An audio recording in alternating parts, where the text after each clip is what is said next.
Imagine being a fly on the wall in a federal prosecutor's office right now. They aren't just looking at Sean Combs, they are looking at a map. A sprawling, terrifying web of enablers and elite parents who smiled for the cameras while allegedly handing over the keys to the kingdom. We are no longer in phase 1 of the Diddy reckoning. We are in the fallout. And the nuclear war currently exploding between Diddy's mother, Janice Combs, and Marjorie Harvey isn't just Hollywood gossip. It's a calculated legal kill shot. Janice is allegedly out here branding Marjorie the baby oil queen. But why this exact moment? Because Janice Combs isn't just a grieving mother, she's running interference. The dirty little secret hiding in the fine print of these new allegations is that Marjorie Harvey might be quietly seated at a table with the feds, trading secrets to save her own empire. But here is the detail everyone is missing. What if these two women weren't always enemies? What if their current war is just a desperate cover-up for a much darker partnership? Hold that thought. Hit subscribe before their PR teams scrub this off the internet, because we are going off the deep end. Let's rewind the tape to 2019. The visual that broke the internet's brain.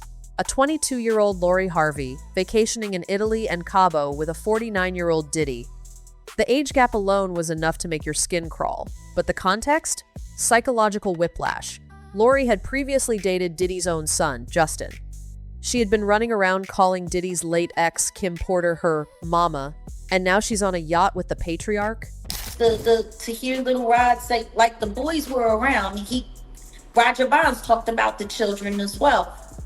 What kind of parenting relationship is that? But then again, that goes back to the conversation of Lori Harvey, Steve Harvey's daughter. It was all known that she was spotted in them streets with Justin, and then she was spotted in them streets with Diddy, and they all tried to sit there and pretend like that wasn't what it was. This wasn't a romantic getaway. In the industry, this looked like a transfer of assets, a networking maneuver. And at the center of it all was Marjorie Harvey. Peep the timeline on this. Marjorie is the ultimate elite social architect. She doesn't just let her daughter wander into the orbit of a billionaire with a rumored dark side by accident. If Lori was there, Marjorie knew the environment she was stepping into.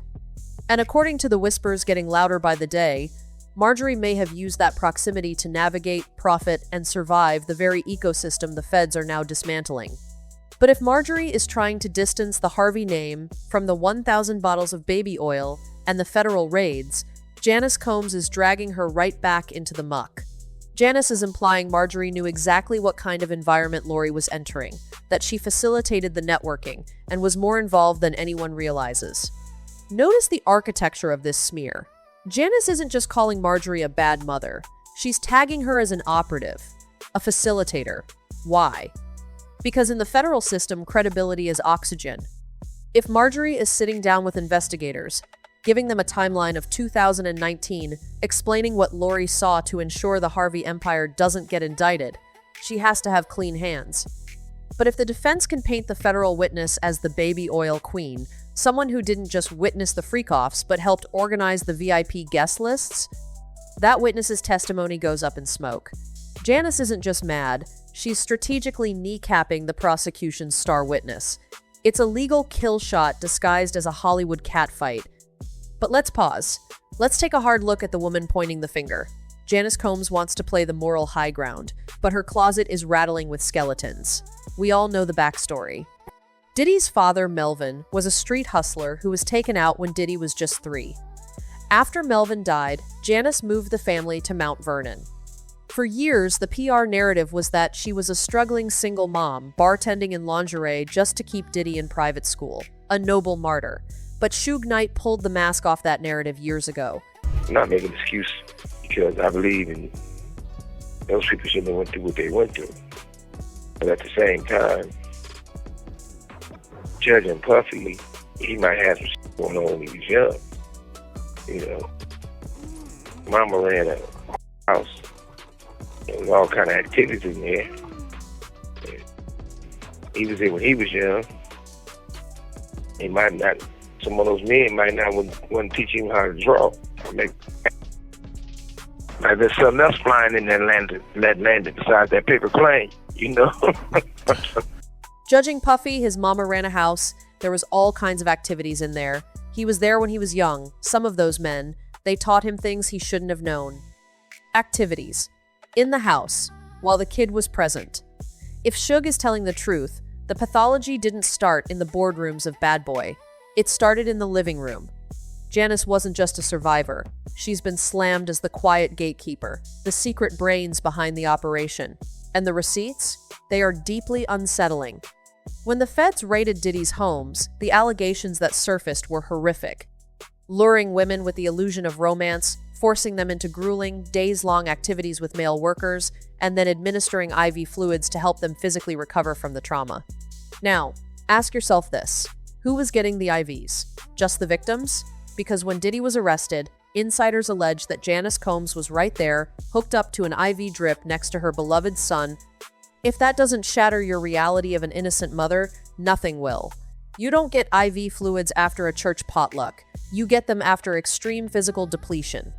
If Janice was participating in the very freakoffs the DOJ is prosecuting, her entire crusade against Marjorie Harvey isn't about justice. It's about deflection. It's a mirror.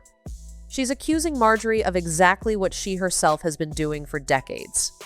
Look at the weird, boundary-obliterating dynamic between Diddy and Janice. He's out here kissing her on the lips on red carpets, bragging about taking her to strip clubs. Yeah, my mom's is single. Mom's is single. I ain't gonna hate on my mom's. She's single. Me and my mom talked about one time doing a dating show with her. And she's so picky. She's so picky, they don't stand. But yeah, that'd be the funniest show in the world. It will be, especially with me. I don't even want to get started if she would do.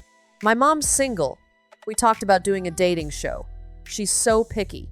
But yeah, I don't even want to get started on what she was doing. That right there? That's not a son bragging on his mom. That's the vocabulary of a promoter, a handler. It's a Freudian nightmare that perfectly explains the alleged depravity of the Diddy ecosystem. Janice was the matriarch of this empire from day one. She reaped the billions while the alleged victims piled up in the shadows. Her pivot to the moral police is cognitive dissonance on steroids. But this is where the PR narrative collapses. If Marjorie was coordinating with Diddy in 2019, she wasn't operating in a vacuum. She was interacting with Janice. The terrifying reality nobody is saying out loud? What if these matriarchs weren't enemies, but co-conspirators? If the DOJ finds out they traded access, this baby oil queen smear isn't just a petty feud, it's a smoking gun. Janice calling Marjorie out only proves they both have filthy hands. They're trapped rats, and the feds are watching them cannibalize each other. If Marjorie flips, Janice's words sink her. If Janice keeps talking, she sinks herself. It's a Jenga tower in an earthquake, and the foundation is rotting. Will the Harvey empire survive, or will Marjorie's deal drag them all under? The feds are making their next move, and PR teams are scrubbing the internet right now. If you want the unfiltered receipts before they vanish forever, smash subscribe. Comment below. Is Marjorie a victim of the game, or the one holding the controller? The fallout is imminent. And I'll see you in the next one.